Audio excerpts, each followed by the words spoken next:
morning, YouTube. Okay, school is in session for real, and that means everybody's going a million different directions, making supper a bit of a challenge. Well, this time I am pulling out old-fashioned, homemade sloppy joes. They can sit on the stove, and the kids can help themselves whenever they are ready, and I don't have to work real hard. But the best part, they are inexpensive and so good. You'll never look at the canned stuff again. All right, let's cook, y'all. We've got a family to feed.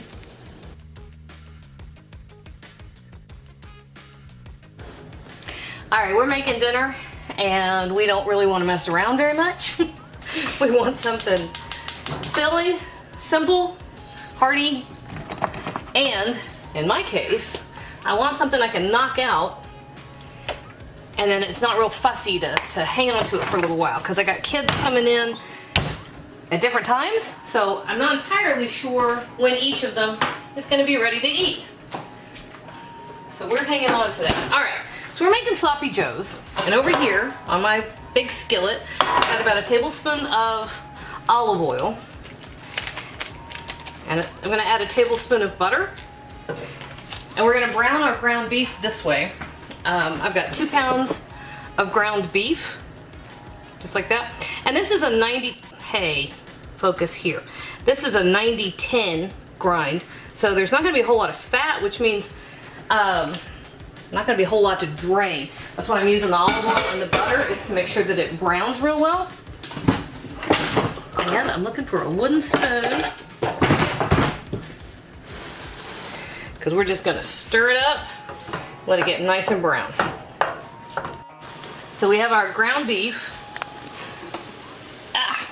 which has browned up nicely. It's exactly what we want. And it hasn't released a whole lot of fat. Now, we did have a tablespoon of butter in there and a little bit of olive oil. And we do have a lot of juices, but if you can see that, a lot of it is not fat. You can see the little bit of butter collecting on top. The rest of that is the juices that were released from the ground beef. And like I said, this is a 90-10 grind, so it's 90% lean, 10% fat. We're just gonna hang on to that, okay? We're gonna use it as part of our sauce.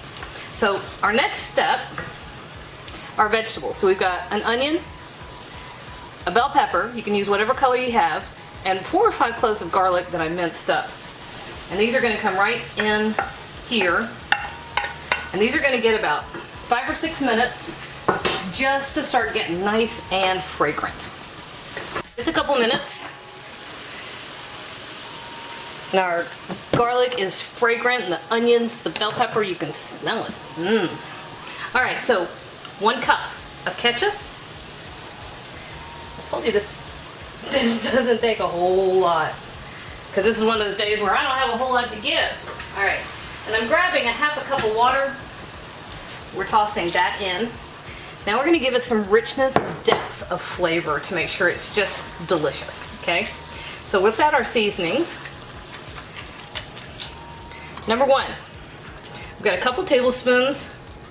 Let me get you to focus. A couple tablespoons of tomato paste. No, not on my hand. See, if I touch the screen, theoretically it's supposed to focus, but sometimes it just tries to pick something else up. Okay, so a couple tablespoons of tomato paste. About a tablespoon of Worcestershire sauce. That really carries some great flavor. About 2 tablespoons of chili powder. You can use your favorite brand. I happen to like a particular chili powder that is sold at the big box stores. I think it's got a lot of flavor, but it's just nice and clean, right? So a couple tablespoons right in there. And this is optional, but we like it. I have a teaspoon of red pepper flakes. If you don't like the spicy, back that off a little bit. Got about a tablespoon of yellow mustard. I've got 2 tablespoons in here, but I'm not going to use all of it. Not sure why I did that. Sometimes I don't understand myself. 2 teaspoons of kosher salt, and a good 2 tablespoons of brown sugar. You could throw a little molasses in there too if you wanted to, or sorghum, a little honey, just something to give it just a little sweet. All right, so this is all going to just simmer for about 10 to 15 minutes. We're going to let all those flavors come together. So bring this up to a simmer, cut your heat down, and let it just sit there and make magic happen. Man, that smells good. All right, in the simmer phase. All right, perfect. Okay, so here's what I like to do. Nice toasty bun. Yep. And I never have a spoon when I need it. Okay. See what we look like? That's fabulous. All right. Now, sloppy joes, my sloppy joes are sloppy. I don't worry about making them neat. I make about quarter cup on there, other half of the toasty bun, but you've got that rich sauce, and I think the perfect pairing, a couple of pickles. Of course, I'm a Southerner. We like pickles on everything.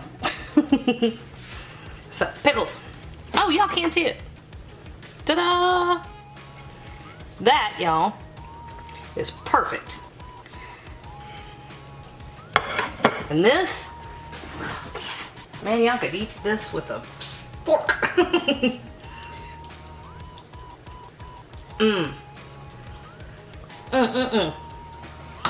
That's how you make sloppy joes, y'all. Right there.